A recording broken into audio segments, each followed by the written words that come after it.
All right, let's just jump right into this. We've all been told the same thing, right? Get a huge salary, and that's your golden ticket to being wealthy. But what if that's just not true? What if a tiny, consistent habit could blow a massive paycheck right out of the water?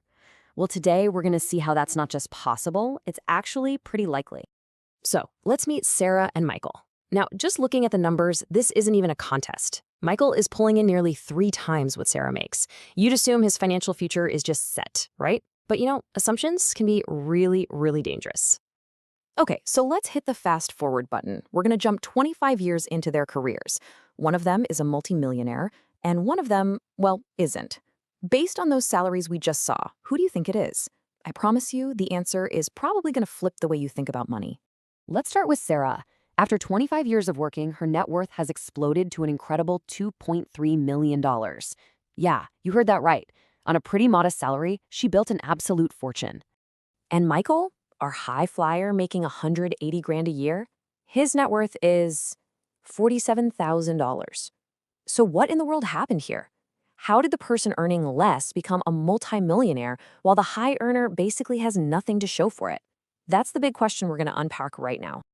To really get this, we have to go all the way back to the beginning. Back to those small, what seemed like totally insignificant choices they made when they got their very first paychecks. Okay, so Sarah starts out making $52,000, and right away she sets up an automatic investment for just $100 a month. Her thinking was simple. It's not about the amount, it's about getting started. Michael, on the other hand, starts at a whopping $120,000 and thinks, you know what, I'll get around to investing later when I'm making the really big bucks. And this, right here, this is the fork in the road where everything changes. And look, this wasn't some easy, obvious choice for Sarah. Her friends were kind of making fun of her. To them, $100 was nothing, a couple of nights out. But Sarah got a principle that they just couldn't see yet. It wasn't about the $100, it was about the habit. It was about starting. You see, Sarah's secret weapon had nothing to do with her salary. It was this invisible, unstoppable force that just works for you 24/7. Let's talk about the engine that was powering her entire journey: compound interest. The idea is actually super simple. Your money makes money, and then that money starts making its own money. It creates this little snowball effect that starts off tiny, but over time it becomes this massive, unstoppable avalanche. And just look at these numbers. After a whole year, Sarah's made $50. I mean, it's almost laughable, right? But look at year 10. She's put in $12,000 of her own money, and it's already grown to over $18,000. That's more than $6,000 she made without lifting a finger. See, the snowball is starting to pick up some serious speed. And this is the game-changing moment. A full decade, a whole 10 years into their careers, Michael finally decides, okay, time to get serious. He throws $5,000 into an account, thinking he can catch up, no problem. But here's the thing. He's not just $18,000 behind Sarah. He's 10 years of compounding behind her, and that is a gap that is almost impossible to close. The result is it's wild.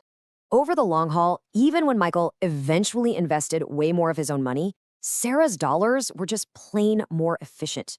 Every single one of her dollars had more time to work, more time to multiply, more time to compound. Her money literally worked over 3 times harder than his did. But compounding is only half the story. There was another, way more destructive force at play here, and it explains exactly why Michael's huge salary never turned into actual wealth. It's a little thing called lifestyle inflation. Basically, as Michael's paychecks got bigger, so did his spending. The new car, the fancier apartment, the expensive dinners out. He was so busy upgrading his lifestyle that he forgot to upgrade his investments, and that was silently killing his financial future. And here's a snapshot of where that money was going. Over $5,000 a month, just poof, gone. That really impressive salary was being completely eaten up by his lifestyle before it ever had a chance to go to work for him. And this brings us to what might be the single most important number in all of personal finance: your savings rate. It's not about how much you make. It's about what percentage of that you actually keep. Sarah was consistently saving 15% of her income. Michael, in a good year, maybe saved 3%. Now let that sink in for a second. The person making a third of the salary was saving almost double the actual dollar amount every single year. This is exactly how the wealth gap between them didn't just grow, it became a canyon. And this isn't just about spreadsheets and numbers on a screen. When life happened, and it always does, right? A car breaks down, a surprise layoff. Sarah had options. She had a safety net. She had security. Her boring, consistent saving habit didn't just buy her investments, it bought her freedom from financial panic. Okay, so let's boil all this down into a simple, powerful formula that you can use no matter what your income is. There it is. Look closely. Notice what's not in that equation. The words high salary. It's all about making the gap between what you earn and what you spend as big as possible, and then multiplying that gap by as much time as you can, all powered by just being consistent. So, at the end of the day, it really just comes down to these three things. First, create a gap, even if it's a small one. Second, give it time, as much time as you possibly can. And third, be consistent, month after month after month. That's the recipe. That's the whole game. And hey, if you need one last piece of proof, this is it. Look at this. The person with the lowest salary, investing the least amount of money each month, still ends up with the most wealth. How is that possible? Simple. Because they started the earliest. Time isn't just a factor in the equation, it's the most powerful multiplier you have. Look, none of us can go back in time and start 10 years ago. Michael wishes he could, I'm sure. But every single one of us can start today, right now. Procrastination is the #1 enemy of compounding. The real power is just starting, right where you are with whatever you have.